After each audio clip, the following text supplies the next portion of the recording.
Hey guys, welcome back to Vibin It. We are so excited to have you here for another awesome episode. I'm here with my co-host Lindsay. She's also one of my besties, and we've literally been talking for the last 30 minutes about stuff that's totally not related to the show because we're just excited to share with each other because we love each other and that's what we do. And if you're like, oh my god, that's so cute, I want to see it, then go to the Patreon because that's where we post all the longer You just went from extended 0 to episodes. 60. Like, I'm just trying to keep up with how many words are coming out of your mouth at this time. Woo! I know. What a Monday. I just get so excited because I just know. love our show and I love what we talk about and I love being friends and I just love the whole thing. And then your sister. when I get excited, I get very squeaky and hyped and I start talking very fast. So much to say though, and she's right. If you guys do want extended episodes and bonus content, go to Patreon. We have a thriving community there already, and we are very excited to add you next. Wow, that was intense. I liked it. Thank you. So today's topic of intrigue is one that definitely people, anytime I've posted about this or written an article about it or just talked about it, people are like, oh my gosh, this is so good. Tell me more. I want to know everything. And that's basically the topic of twin flames versus soulmates, these different types of soul contracts. What's the difference? Are they different? Some people use the terms interchangeably, like what's the purpose of these relationships? How does one manifest one versus the other? What do these relationships look like? And just to kind of have a conversation really about our theories and our thoughts and our beliefs on the topic.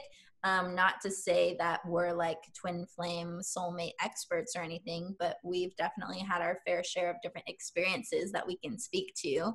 And I have a lot of theories about twin flames in general and stuff, from diving into the rabbit hole that is YouTube, where there's so many weird theories out there and so many like false, just like fantasy, just like these fantasy blueprints that they put into your mind so you get sucked into it and then you're like, I want that, and then when you have it, it's actually like horrible and you don't want it. So what I'm trying to do is essentially save people from their twin flames, even though I know it's not possible, because if that's how you need to learn your lessons, then that's how it's going to happen, and so I can't stop anything. But my hope is if there's somebody single out there listening and they have a choice between two different types of people, that they go with the healthier, more stable, more mutually loving one, which would be more categorized as like the soulmate type, not the twin flame type. So we're just going to be talking about that for the next while. A few minutes, yeah. I'm surprised we haven't had an episode about this yet. I know we've touched on it and we've had people on that have talked about it, but we've never dedicated an episode, and I think it's really shocking, being who we are, that we haven't talked about this, but it's good that we are today. And so I think the purpose of today will be to just bring our, like you said, experience and knowledge to the table. You guys can decide for yourselves what you want to believe in. It's an a la carte bar. You take what you want and leave the rest. Yeah, you don't have to believe the same things that we believe. We're just sharing perspectives that have helped us in hopes that they will help you. Love it. So where do you want to start, Miss Twin Flame? Man. Okay, I think we should start just by outlining like the differences, like how they feel different and how they look different, and how they are different. Like, what's the difference between a soulmate and a twin flame? You know, like just that's what I want to know. Right. Okay, so let's start with that. So in my mind, soulmates and twin flames are both a type of soul contract. So you can have kind of similar sensations of like, I feel like I've known this person before, or we're so close and I don't know why, or you have like this connection, right?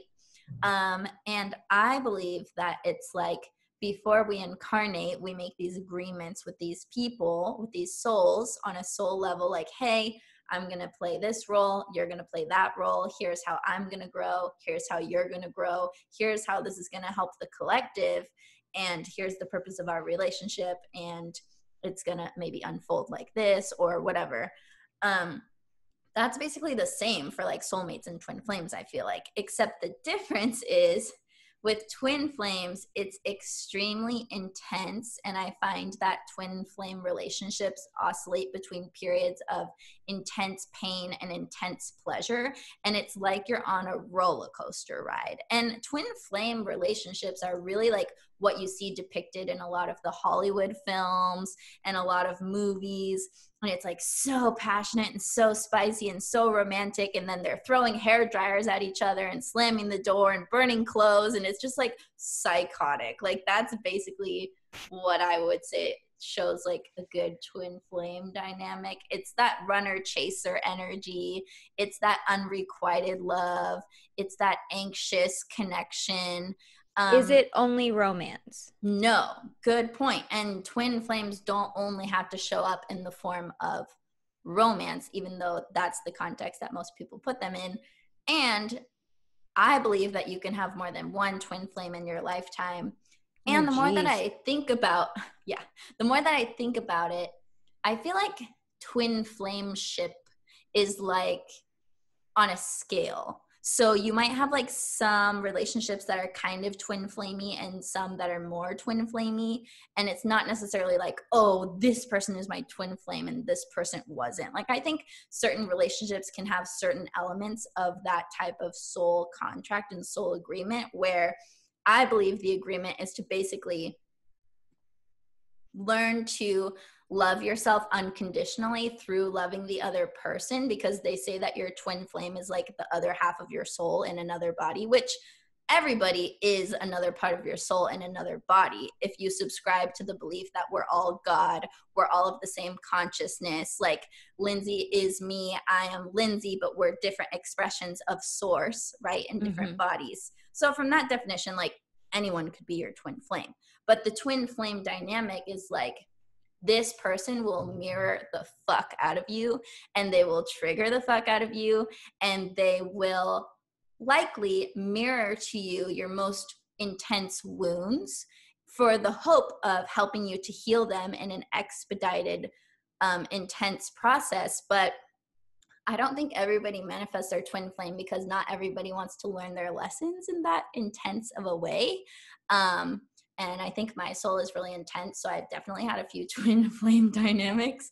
But like, I know my dad and my mom, like my dad's really only ever dated like two ladies that he like took to prom, and then he like married my mom. And he hasn't had like that dramatic like love ship where it's like twin flame drama from hell, like how I've experienced. And he always judges my love life like, how come you can't just figure it out? I'm like, it's not about figuring it out, okay? My soul lessons are different. Apparently they're more intense. I had to learn different things than you. Like, I'm happy that you and mom are soulmates and you found each other young and everything's worked out, but maybe that just wasn't my path, you know? I was muted and I didn't know it. Yes, it definitely sounds legit. And exactly when you're describing these dynamics, it definitely reminds me of my parents who did not have that cute, like, let's go to prom and then get married. I mean, maybe they went to prom together, but then it did not. Like when you're describing the twin flame dynamic, how it's super intense and it's dramatic and it's like mirroring each other.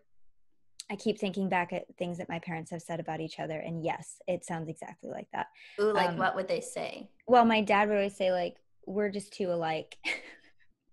And when I would see them together, it was definitely like, no, you guys should not be together. Like it was very clear at an early age that they were just, you know, probably better off not together because they had such a volatile connection. Yeah, it's volatile. That's a great word to explain the twin flame dynamic. If we're going to put labels on relationships, like, yeah, it never feels stable. It always feels like it's being threatened by something, or it's just not compatible, or there's so many obstacles, or it's like, why doesn't the universe want us to be together? This is my person. Like you feel so strongly that you're like meant to be with this person, but maybe you aren't. And like, it's not to say that twin flames can't evolve into soulmates, because I do believe that some relationships like that, and then the people learn the lessons that they're meant to learn. They really do start to embody unconditional love, and they can transition into a more soulmate energy. But I think that that's very, very, very rare. And what I don't want is people listening to this who are obsessed with the idea of twin flames, and they're obsessed with being with their twin, and they just want it to work out. And right now they're like in the craziness of it all, and it's not working out. And I don't want to be that person to put delusions in your mind and say, oh, you guys are just going to eventually become soulmates, because like, I think that's very rare. I think what's more likely is that if you're in a twin flame dynamic, it's going to like explode and burn out just as fast as it started, because speed is like a huge like factor I've found, and that's what like intensifies it. It's like something that starts really fast, like a whirlwind romance, and then all of a sudden you're married, and then all of a sudden you're divorced, and you're like, what the fuck just happened? Like, was I in a tornado? I don't understand. Wow. I feel like so many people can relate to that, even if you don't go all the way to married, like that feeling of in a whirlwind where you're just like, when did all of this like, how did this happen so fast? Like, I know people can relate. Yeah, so that's kind of the energy of the whole twin flame situation. And again, like, the point of it is to help you become the person you're trying to be in a very fast who you came here to way. Be. Yeah, like your soul is asking to be more unconditionally loving. Your soul is asking to go through these challenges for a purpose of growth and expansion. But honestly, the process can be so painful and heartbreaking, because a lot of the time it's like, oh, my twin doesn't want to be with me, or my twin left me, or sometimes they want to be with me and sometimes they don't want to be with me. And then you get stuck in that runner chaser dynamic. And then you get addicted to the possibility, because it's like, when it's good, it's really good. And when it's bad, it's really bad. It's literally like how you get addicted to gambling. Sometimes you win, sometimes you don't, but you never actually know when you're going to win. So you just keep playing, hoping that you will win. What a great metaphor. There's nothing you can count on for certain. Like, it never feels like trustworthy. It doesn't really feel reliable or steady. It just doesn't feel like something you can count on. Yeah, I'm definitely checking some boxes of people I know. One person in particular that would be, and it's not my husband, so don't freak out. He's actually the most stable thing I think I've probably ever had. Able.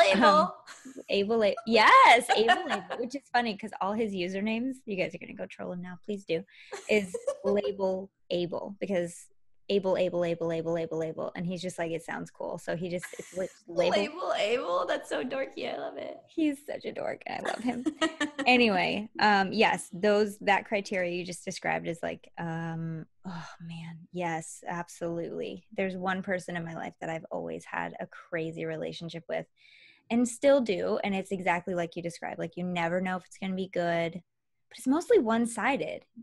You know what I mean? Like, the instability and the sense of like drama, and I guess, what's the word? The volatileness of it all is one-sided. And I'm pretty even keel when it comes to this person. So does that make sense?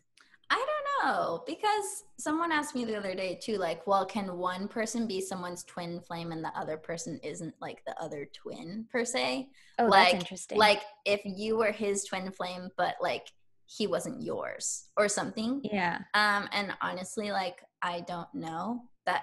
I don't know. I think that any relationship can have a sort of twin flame flavor to it, depending on the person, and depending on what lessons need to be learned and what soul contracts are at play behind the scenes. And so I feel like if it is that dynamic, I feel I'm definitely the person that's helping them learn lessons more than they're helping me learn lessons.